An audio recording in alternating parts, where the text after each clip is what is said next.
Welcome to Exploring Sovereignty with Elizabeth, and we're in a micro episode. We're going to actually talk about transitions. And what do I mean by that? We have the opportunity every 24 hours to witness many transitions that we go through, from lying down to standing, from sitting to walking. Those are four noble acts of the human: to lie down, to walk, to sit, to stand. We also have transitions between night and day, between midnight and noon. Those are shifts of consciousness that happen in the day that we have usually some routines around, whether they're conscious or unconscious. I might encourage some more conscious, skillful routines around those transitions, especially upon waking and going to sleep, because those are potent times to do practices that keep you in a state of self-healing, and therefore keeps your body moving in an even way with the lunar and solar cycles that we live by. And these transitions, when we're actually conscious of them, when we witness them, help us notice even the state of how our consciousness shifts throughout the 24 hours, even throughout our lifetime.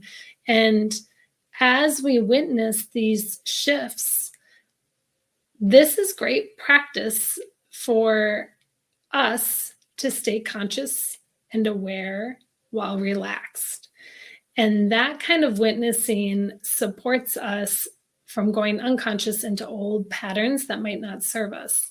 And so one of the great practices that supports this level of awareness of noticing the state of the mind, the state of your being, is before you go to bed, notice the state of consciousness you're going to sleep in.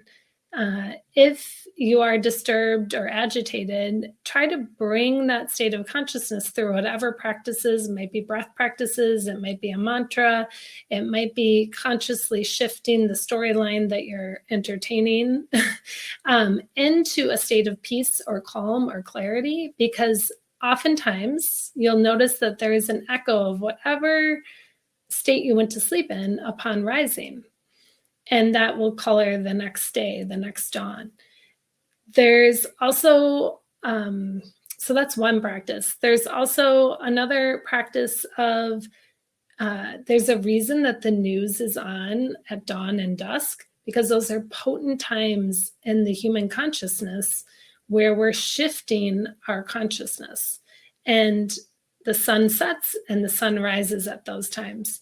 So when we give our attention to news programs, that is coloring how we're seeing the world. It's not to say don't be aware of what's happening in the world or know what's going on in the world, but know that whatever you digest or watch, eat, whatever information you take in, experiences, you have to digest those. So starting to be aware of how am I shifting as the day shifts? How is my consciousness shifting? What is it being bathed in? What ingredients am I putting into my consciousness? Because it impacts our physical, mental, emotional, and energetic bodies. And as we become more skillful of noticing our transitions of leaving the house to go to work, leaving work to come home, and making those transitions more skillful and with more ease, even noticing your in-breath and your out-breath, and the transition between inhalation and exhalation and where the pause is. It helps us grow observation, helps us grow a witness stance. And when we grow that witness stance, we are less likely to be reactive and more likely to be reflective. And in that reflection, we can reflect, pause, and then take skillful action, which usually leads us into less of a cleanup. So notice as you go to sleep, the state of your mind, and notice as you wake up, the state of your mind. Is there an echo in sentiment? Know that you can shift that with a moment of gratitude, either before bed or upon rising. As you step into your day with some clarity and focus, leaving the bed, from lying down to sitting to standing up to walking into your day. And as you make these transitions throughout your day, see if you can hold a little bit more equanimity, a little bit more grace, a little bit more evenness, relaxation, even while you're doing whatever activity you're engaged in, and more presence. Because as humans on this planet at the moment, we have a great ability to bring more and more present moment consciousness.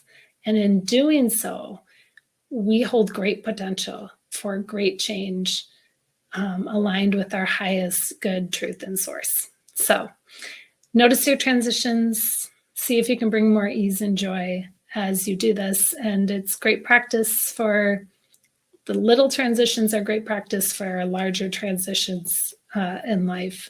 And when we hit those larger transitions from childhood to adulthood to the wisdom years to even leaving our body, if we can do that with more consciousness, we get to hold more of our pure essence throughout. This is Exploring Sovereignty with Elizabeth. Thanks for hopping on and being in conversation with me. And I look forward to our time next week.